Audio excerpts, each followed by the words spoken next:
Here's something for you guys in regards to a way in which DCA can do something that the other channel guys don't. And what's that? Well, that would be to time travel. Yes, time travel. DCA can do that. And now I'm going to show you how and take you on a time trip with me.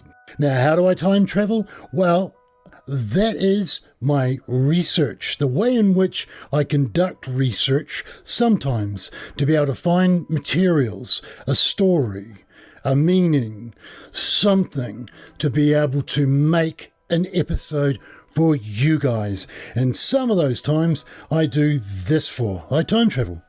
And how do I do it? That process? Well, this is how to do those time jumps. I do it. And now I'm going to take you guys with me. I get down, open up Google Advanced Image Search. And what I'll do is I'll type in a certain string of characters, search terms, like murder and mayhem, sorrow and loss. And then what I do is I sit back, grab a cat and give it a pat and hit enter. And I search for a picture, an image of which stands out from the thousands of whom I see. And the picture, the image of which I look for is one of those images, one of those pictures that can say 1,000 words, and some of them as few as 3. And that image stands out, hits DCA Measy, and once I see that image, I have to know, like it has to have a story behind it and a meaning. And that's how DCA Measy can time travel. And that's that snapped moment in time. Once it's locked in, then the process begins, man. And right now, we've just jumped back in time to 2008 because this image, this photo, this moment in time beaconed to DCA Measy.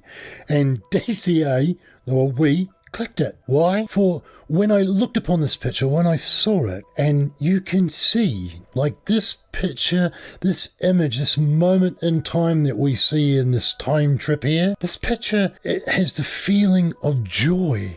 Like you can imagine everyone that was around these guys in joy too. Like this moment is pure Aroha, the beautiful, wonderful things like love and joy and happy and glad and Aroha. When you mix it all together, it's Aroha. When this picture was snapped at this time back then, this Wahine, her name is Christa Baker. She is as she looks. She's a beautiful person inside and out. Radiates love and aroha for all. That's what makes this picture stand out to Measy, DCA, this moment in our time machine here at the channel. So make sure you subscribe right now so you can come and take more time trips with me and us, the rest of the subscribers of the DC. Now, back to this glorious picture. The guy standing up that complements this picture, his name is Cunty or Cody something, Alexandra. And right about now, you may be thinking, what the hell are they doing in the back of a blue truck? Well, you see, it's tradition, which some people have when it comes to their beliefs and their faith and the way in which they choose to live their life. Which brings me back to Christa, her ma and pa, who hold the faith, have a beautiful whanau of which Christa is a member of. Kind of like a member of the team, my team for the Project Safe Bars. So please take a look at the website. I'll leave a link in the description. Come join this project team. Now back to the Bakers. Now back to the image. As I said, a whanau built of faith in aroha. And that's what makes this crime reach the level of my attention, I believe, as Christa has lived her life by the way of embracing her faith in the big guy upstairs. She's done 17 missionary trips around the globe, bringing this aroha that she has for others less fortunate than her or us.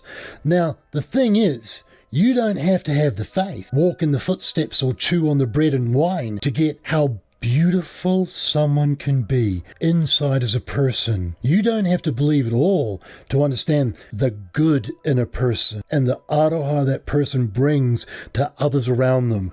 And that's what makes what happened to Christa, and that's what makes this picture and this moment of time in the DC Time Machine so fucking crazy. You see, he's a DC. He's something that is the complete opposite of what this picture says.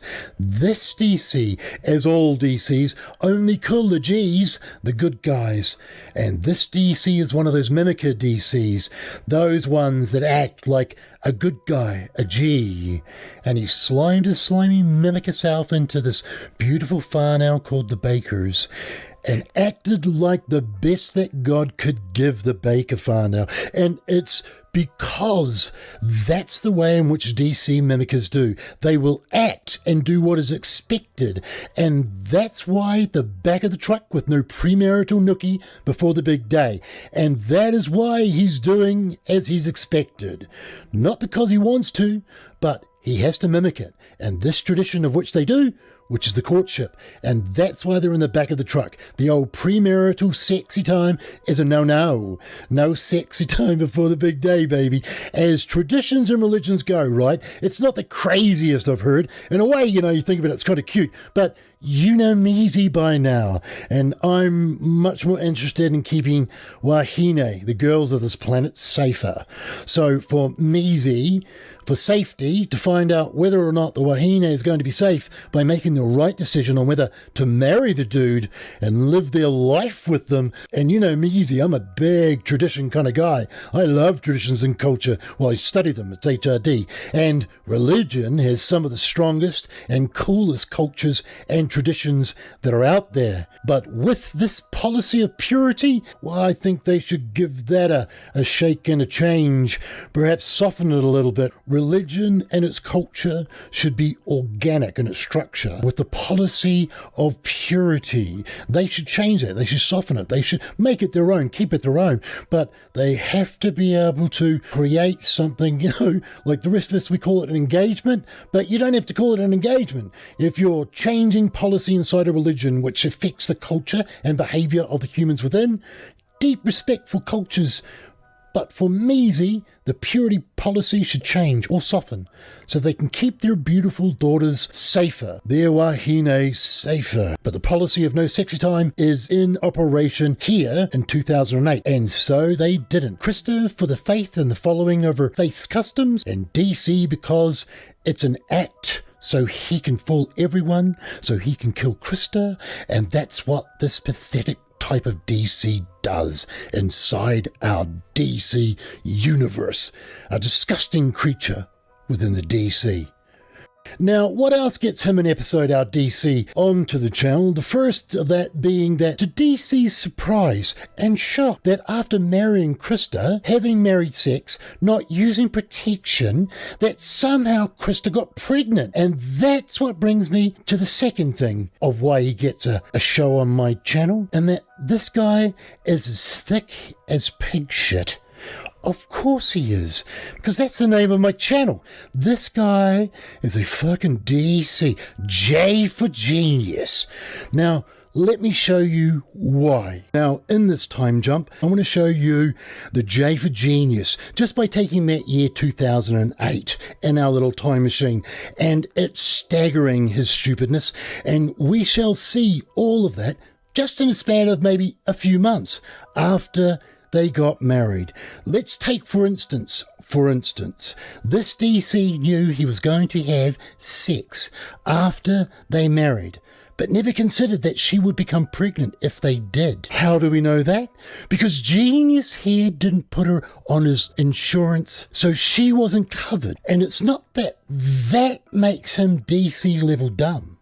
What makes him DC level dumb is that when he was asked by her Whanau, had he added her yet before they were married, that he lied and said yes, because in the belief inside this genius's depth of brain that they would never find out that he had lied. That's the DC level, ladies and gentlemen, because he didn't factor into the chance that she would become pregnant from unprotected sex. That is DC level dumbness, ladies and gents. That is DC level dumbness. And that, well, after she became preggers, that's when Christa and her Whanau found out that he hadn't placed her on his med insurance, and now it's costing them heaps of cash. Because here's the thing, it's gold, because you know who's really annoyed in this whole situation here? Genius is annoyed, because he sees it as Christa's fault. She got pregnant. And this also really annoys DC's slut girlfriend. Oh yeah, because he's been banging this chick, believe, behind Christa's back. So what does DC do? Well, of course, he hatched a plan, a J for Genius one. He was going to murder his little Wahine, preggers and all, and get hold of the life insurance.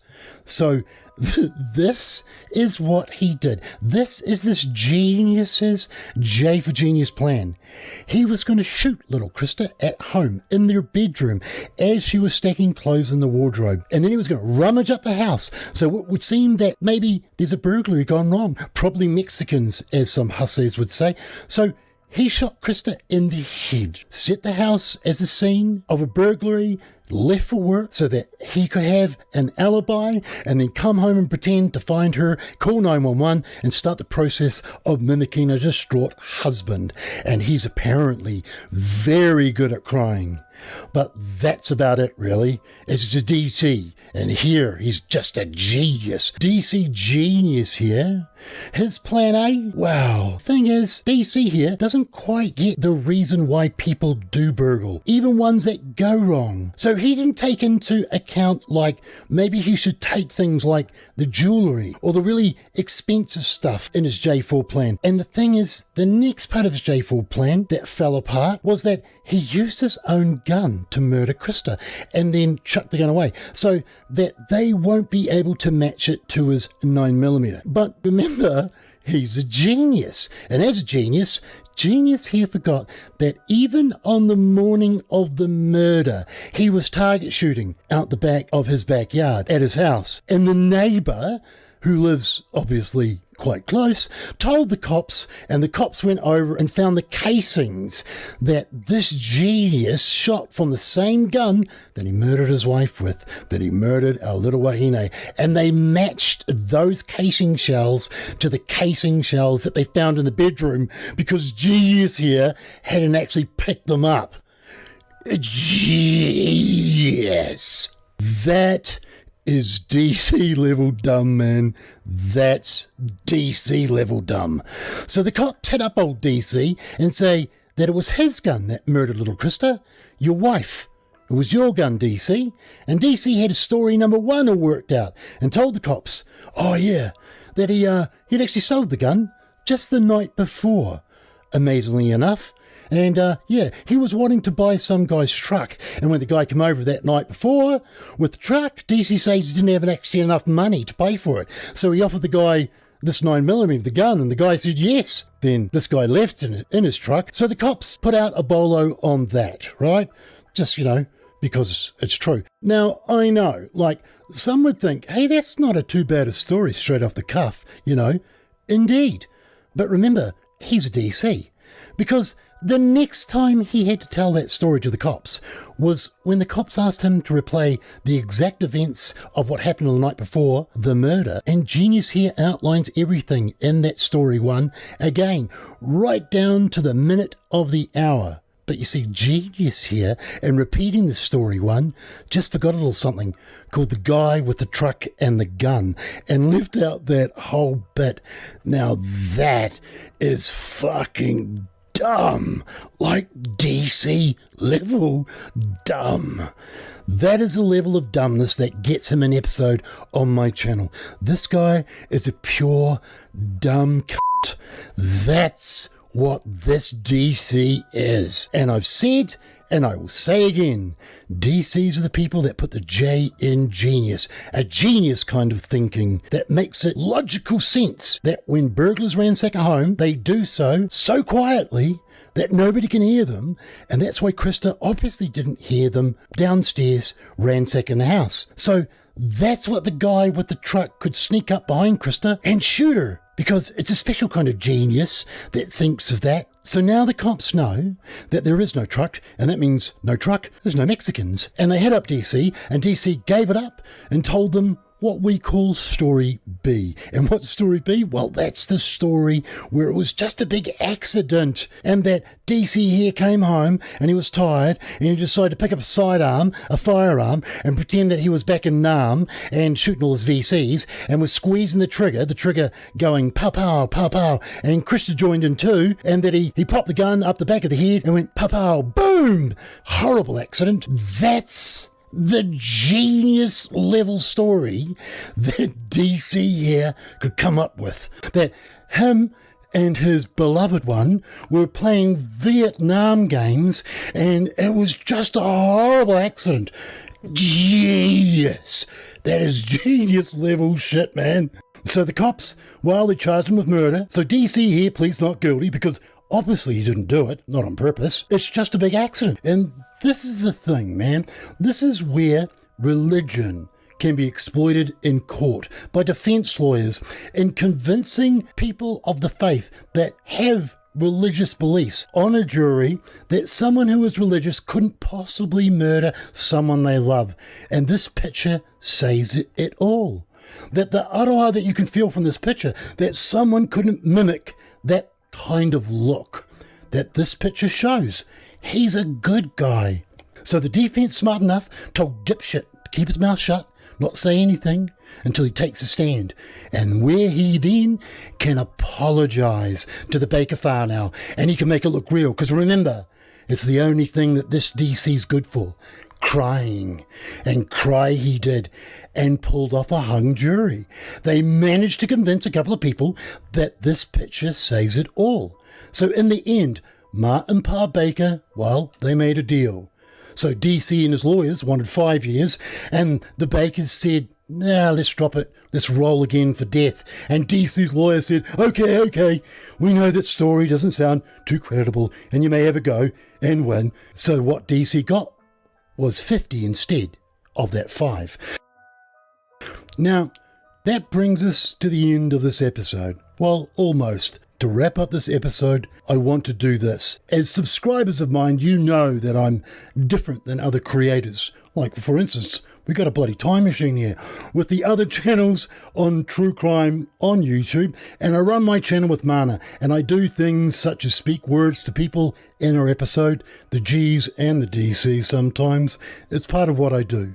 And this message is for the Baker Whanau. If they ever see this episode here at the DC or over at church on Sunday, that message is kia kaha to the Baker Whanau. Stay strong and know that she can feel your aroha even in heaven.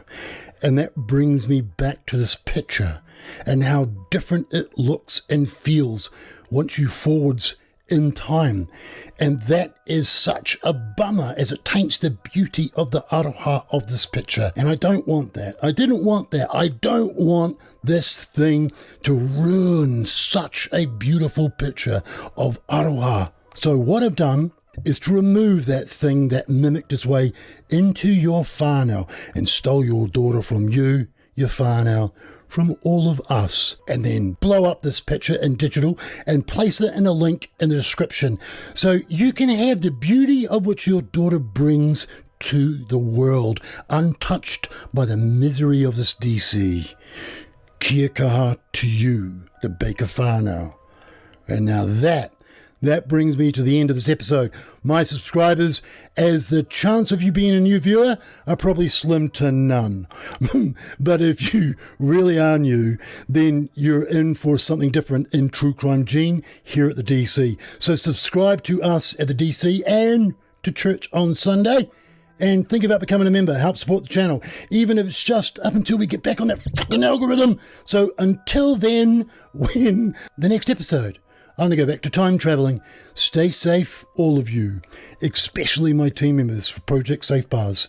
Come on, come join the team. God bless everyone. God bless to whichever God you believe in, because you see, It makes absolutely no difference to us. God bless. If you want to see some other really cool stories, click on the video on the screen now, and I'll see you guys there. Ka kite.